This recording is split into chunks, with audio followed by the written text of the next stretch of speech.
Basic rule ఒకటి మర్చిపోతున్నారు అధ్యక్ష. సభలు పబ్లిక్ స్పీచెస్ వేరు, పబ్లిక్ ప్లేసెస్ లో ఇచ్చే స్పీచెస్ వేరు, అసెంబ్లీలో మాట్లాడేటువంటి రెఫరెన్స్ వేరు అనేటువంటిది మనకి బేసిక్ ప్రిమిసెస్. సభ్యురాలు మాట్లాడుతూ చాలా డిరగేటరీ కామెంట్స్ చేసినప్పుడు సహజంగా ప్రభుత్వంలో అసలు మోసం మోసం మోసం అనేటువంటి పదాలు మాట్లాడినప్పుడు సభ్యులు ఏమన్నారంటే మోసానికి పేటెంట్ వైఎస్ఆర్సీపీ అనేటువంటిది ఆవిడ మాట్లాడారు.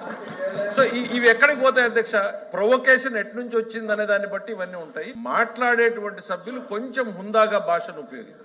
6 సూపర్ 6ల్లో 3 సూపర్ 6లు ఇంట్రడ్యూస్ చేసిన తర్వాత ఇవేమీ జరగలేదు అని చెప్పినప్పుడు చివరి దాకా వెయిట్ చేయాలా?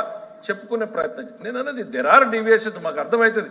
ప్రతిపక్షం అనేది 10 పైసలు ఉంటే 10 రూపాయలు చూపించే ప్రయత్నం చేస్తుంది.